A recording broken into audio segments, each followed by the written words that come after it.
Welcome to Brainish English Stories. As I walked quickly, a cloud covered the moon, and suddenly a white figure appeared from the gray darkness. The figure was holding a child close to her chest and bending forward as she ran. She was running in the same direction as me but did not see me. She looked very scared and worried. She is being chased, I thought. Someone dangerous must be following her in this terrible night. I didn't want to make her more scared by following her, so I stood in her way to stop whoever was chasing her. As I stood there, watching her run away in the dark, I suddenly heard a quick, soft sound behind me. Before I could turn around, something jumped over my head, hit me hard on the forehead, and knocked me down. I got up right away, but all I saw was something white disappearing. I started running after the creature, with blood dripping from my forehead. I hadn't run far when a loud, desperate scream broke the quiet night. I ran faster, but I was afraid I might be too late. After a minute or two, I saw something white and low coming towards me in the moonlight. At first, I thought it was another animal because it was moving slowly, almost crawling with strange, painful jumps. I stepped out of its way and waited.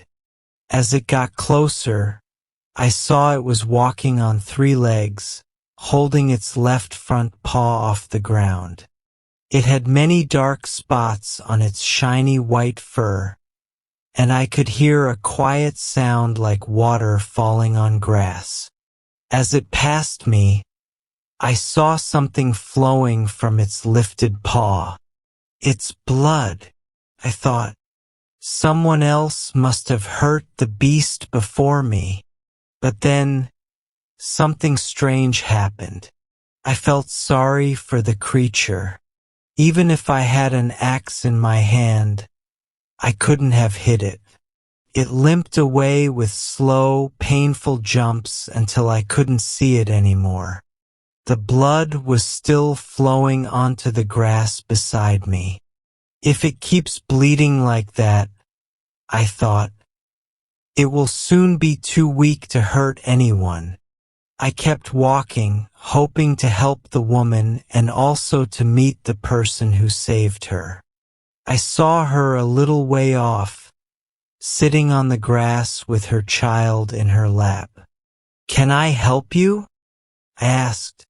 When she heard my voice, she jumped in fear and started to get up. I quickly sat down on the ground. "Don't be afraid," I said. "I was chasing the beast, but someone closer to you saved you." The beast passed me, and its paw was bleeding so much that it might be dead by now. "There is little chance of that," she said, shaking.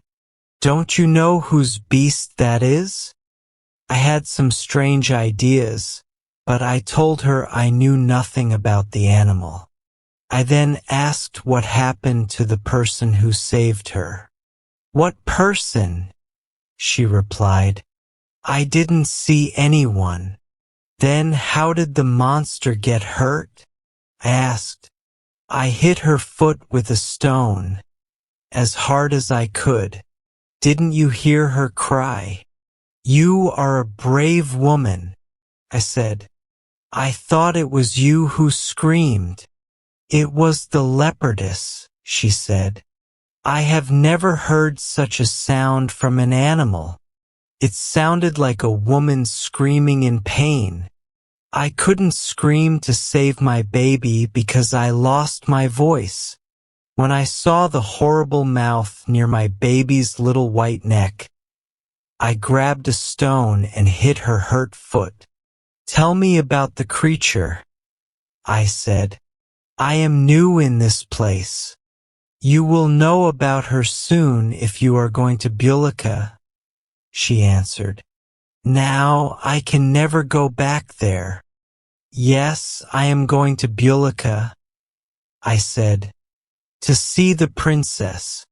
Be careful. You should not go. But maybe you are. The princess is a very good, kind woman, she said. I heard a small movement. By now, clouds had covered the moon so much that I could barely see the woman. I was afraid she might try to run away from me.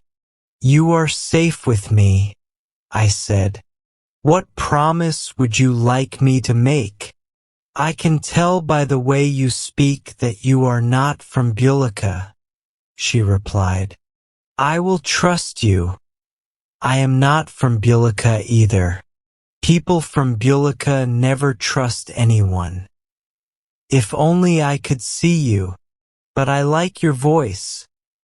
Look, my baby is sleeping. The evil animal didn't hurt her. Yes, the leopardess wanted my baby, she said as she stroked the child. Then, she would have killed me for taking my baby away. Some people say the princess has 2 white leopardesses, she continued. I only know one with spots. Everyone knows her.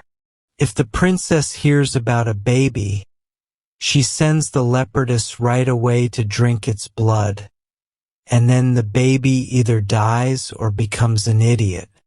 I wanted to leave with my baby, but the princess was away from home. I thought I could wait until I felt a little stronger. But the princess must have taken the beast with her. When she was coming back, she found my trail. I heard the sniff-snuff of the leopardess behind me and I ran. Oh, how I ran! But my baby won't die. There is no bite mark on her. Where are you taking her?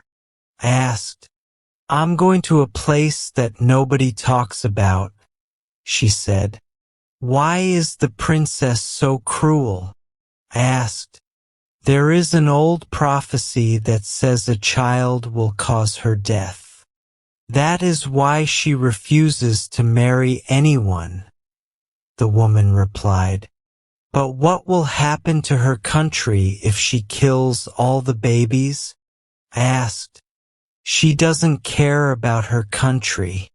She sends witches to teach the women spells that keep them from having babies, and she gives them horrible things to eat. Some people say she works with the shadows to end our race. At night, we hear a strange beast looking for something, and we lie in bed, scared. The princess can tell where a baby is about to be born, and she waits at the door trying to get in. There are words that can chase her away, but they don't always work. But here I am talking too much, and the leopardess might already be back home. Her mistress could be sending the other one to come after us. As she finished speaking, she stood up quickly. I don't think the beast will ever get back home, I said. Let me carry the baby for you. I stood up as well. She didn't answer me. When I tried to take the baby, she held her even closer. I don't understand how the beast could have bled so much, I said, walking beside her.